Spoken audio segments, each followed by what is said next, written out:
on your left.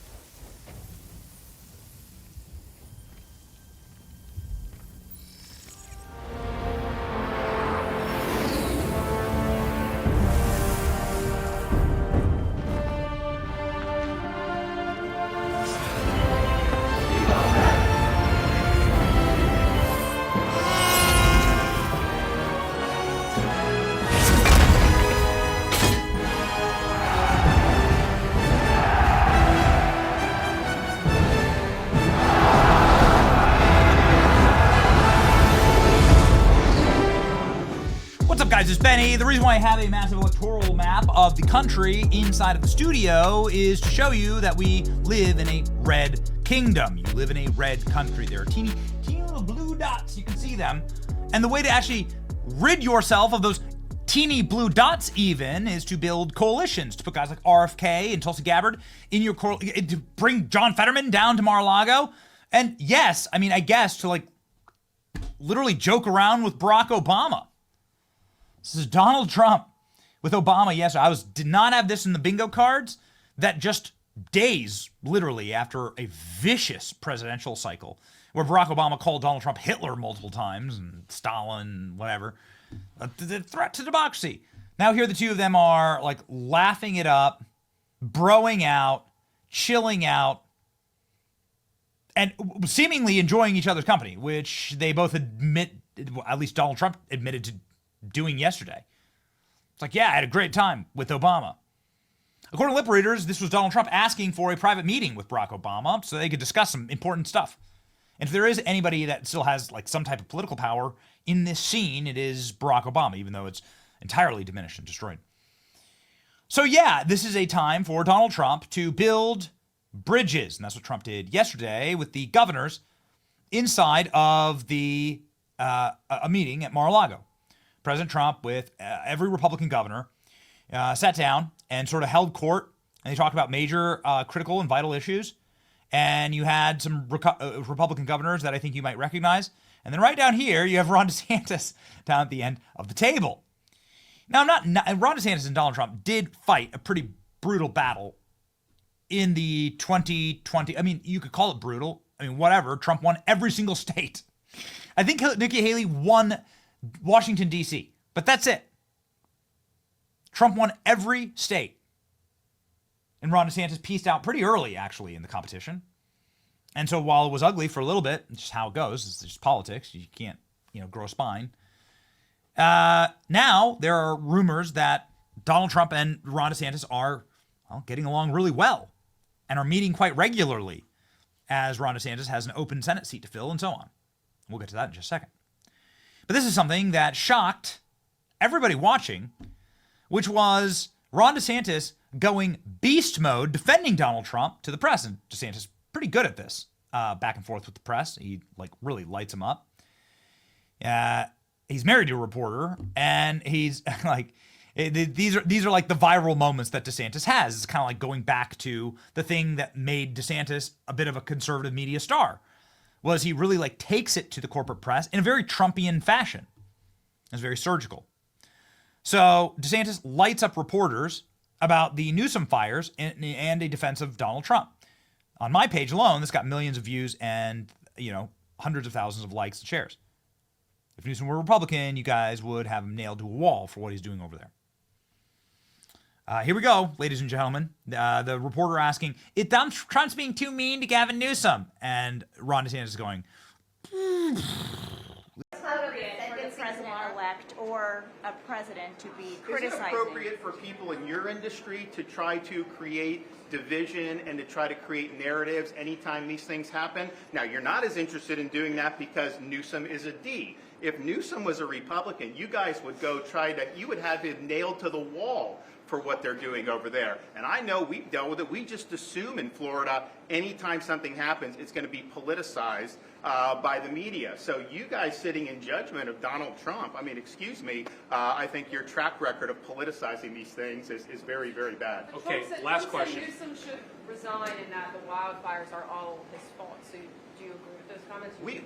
I remember when we had the Surfside Tower collapse, I had people from the Washington Post trying to blame me for it immediately without having any facts or anything. Oh, he didn't declare a state of emergency. First of all, state of emergency doesn't mean you can't respond.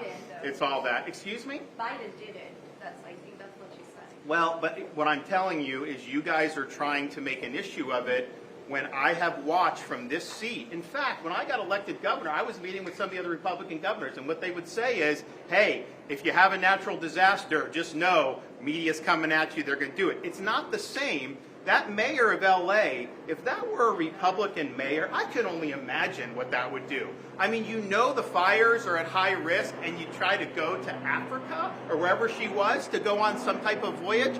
You should have been there preparing and doing that, and yet I don't see a lot of heat being directed in that thing. And so, you know, I'd like to see some balance on how this is done. You can criticize the president-elect, but I think you also have to hold these other people accountable, and I have not seen that.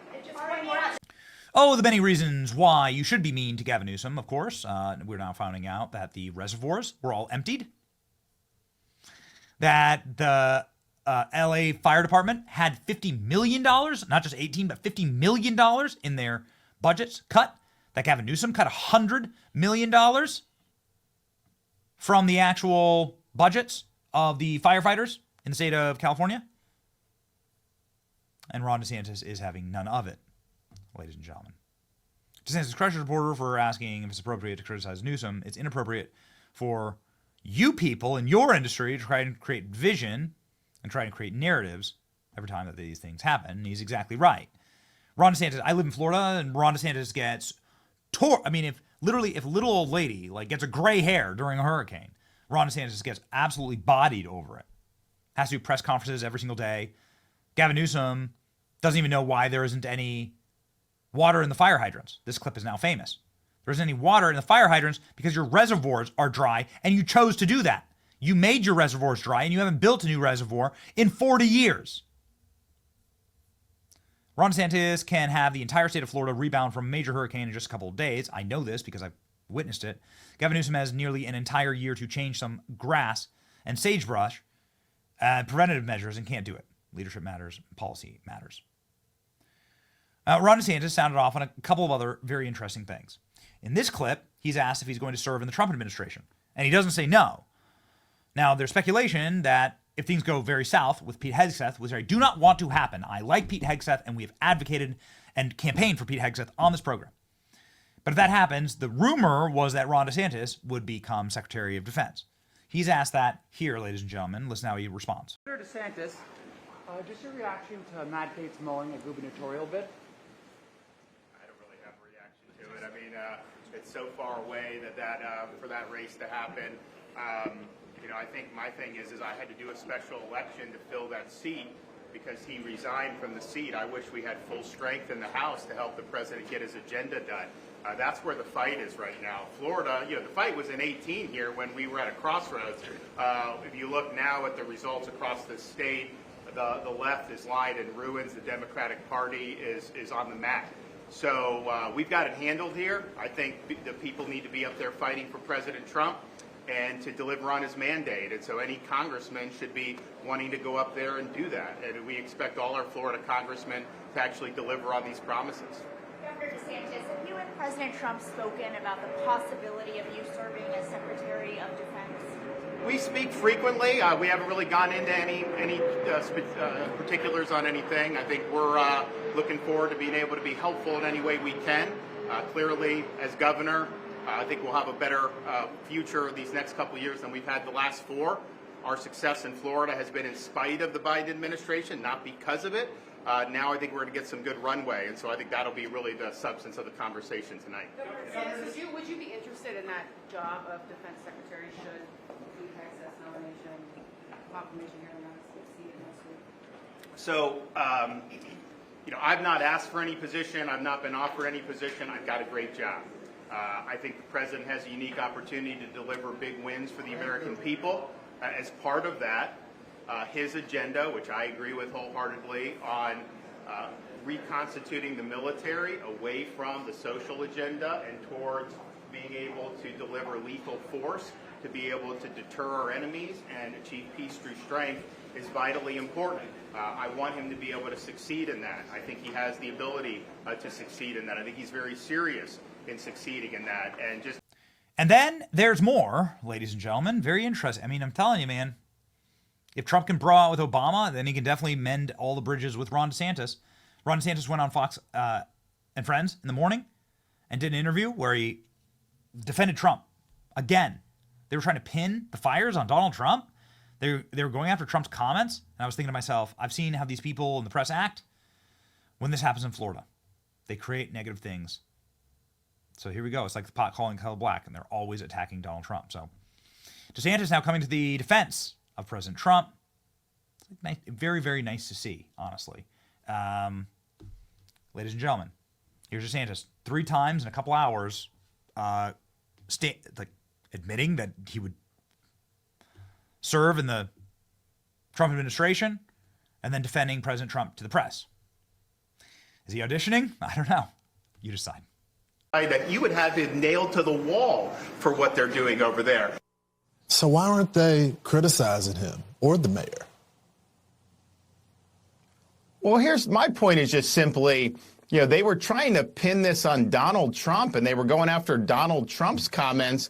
And I'm just thinking to myself, I've seen how these people in the press react to when these things happen in the state of Florida. All they try to do is to find things that they can create negative narratives about. I remember when we had Hurricane Ian, Category 5 monster storm hit Southwest Florida.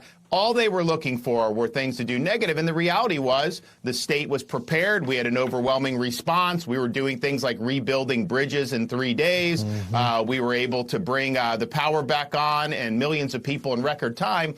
And so once it was clear that people were satisfied with the response after a few days, you couldn't find CNN in the state of Florida if you had a search warrant. I mean, they were just gone. They had no interest in covering the story at that point. And so it's different how they approach these things when it's one of their guys on their team, both in terms of the mayor and the governor. And so I'm fine to say just don't politicize it at all. But I think the media, it's like the pot calling the kettle black when they're attacking Donald Trump, when they're the ones that are always the lead in these instances.